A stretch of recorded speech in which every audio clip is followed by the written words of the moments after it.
Bonjour à tous et bienvenue sur le nouveau podcast de pyjamariche.com, le blog des entrepreneurs malins qui se bougent. Alors aujourd'hui, je voudrais te parler de la meilleure façon de gérer son argent quand on est un panier percé. Il existe plusieurs signaux qui déterminent ta capacité ou non à gérer ton argent. Alors par exemple, si tu touches un salaire tous les mois et que tu es toujours à découvert, tu payes tes factures en retard, voire pas du tout, ou alors tu passes ton temps à emprunter de l'argent à gauche à droite, si jamais tu te reconnais dans un de ces cas de figure, alors mon ami, je suis désolé de te le dire, mais tu es un panier percé. Alors bien évidemment, si je te demande pourquoi, tu auras toujours une excuse pour justifier ta mauvaise gestion financière. La vérité, c'est que pour guérir et accepter de se soigner, il faut tout d'abord que tu admettes d'être malade. Donc voilà pourquoi tu dois être honnête avec toi-même afin de trouver des solutions pour ne plus être dans ce genre de situation inconfortable. Je suis ton ami et tu sais bien qu'ici on peut tout se dire et on ne se juge pas. Voilà pourquoi je vais partager avec toi aujourd'hui la meilleure façon de gérer son argent quand on est un panier percé. Comment je sais que ça marche? J'ai moi-même été un panier percé pendant des années, donc je sais de quoi je parle. La gestion financière est une base très importante et si tu veux un jour changer de vie et devenir riche, comment veux-tu t'enrichir si tu jettes ton argent par les fenêtres? Le cash est ton meilleur ami. La clé pour arrêter de dépenser n'importe comment, c'est de se débarrasser de tout moyen de paiement électronique, de type carte bleue, chéquier, Apple Pay, les cartes contactless que tu as juste à toucher sur le périphérique de paiement, etc. Et de nos jours, tout est digitalisé. C'est vrai que c'est une bonne chose, mais le problème, c'est que l'argent aussi devient de plus en plus digital et virtuel. Lorsque tu n'as plus de contact physique avec ton argent, tu as alors tendance à dépenser bien plus que nécessaire. Tu as sûrement déjà vu des gens dans un magasin à la caisse et au moment de payer, et là, crac, la carte ne passe pas.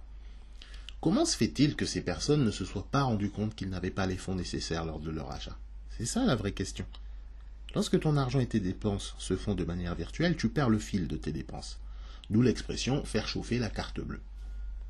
Maintenant imagine si dès demain tu n'utilises plus que du cash pour tous tes achats. Tu pars au supermarché avec 50 € sur toi en espèces et tu laisses ta carte bleue à la maison. Au magasin, tu fais tes courses et du coup, tu fais bien attention à ne pas dépasser ton budget car toi-même, tu sais que tu n'as que 50 € en poche et en plus, tu les vois physiquement.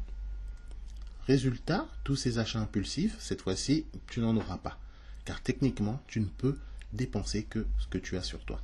Voilà pourquoi utiliser le cash, c'est bien mieux en général et surtout pour les paniers percés. Cela te permet de te fixer un budget et de t'y tenir de gré ou de force car tu n'as pas le choix.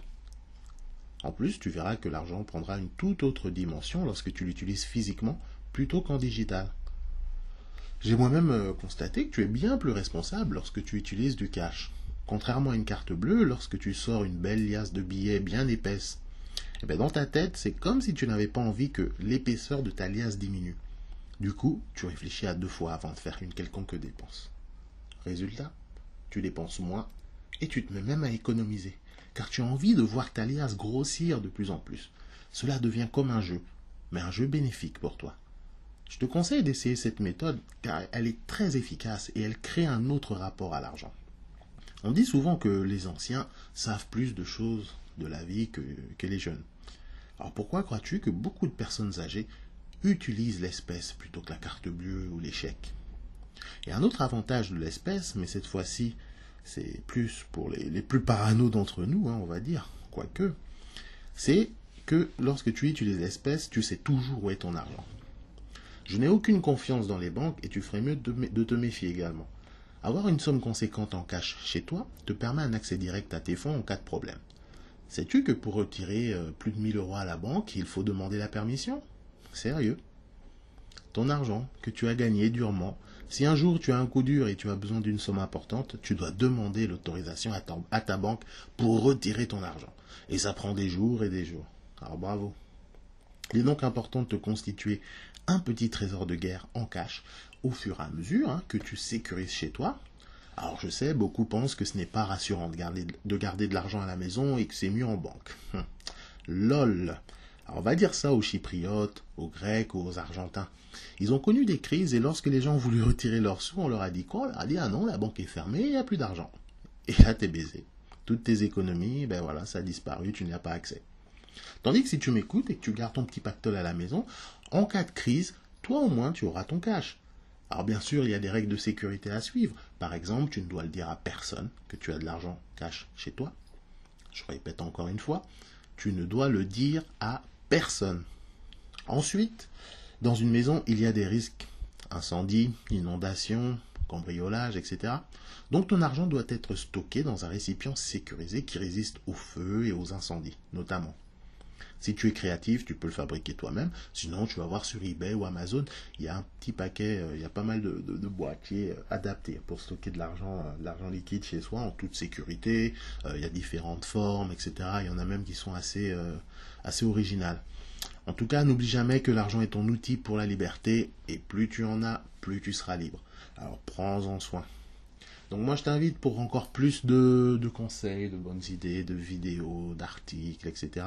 Alors abonne-toi pardon, à la chaîne Pyjama Riche TV. Donc tu cliques sur le petit bouton rouge s'abonner. Alors là on est vraiment de plus en plus nombreux, donc je tenais à remercier tous les subscribers, tous les abonnés. Et moi ça me motive à vous donner encore plus de contenu de meilleure qualité. En tout cas, on se dit à bientôt et rendez-vous à la prochaine vidéo. Allez, salut!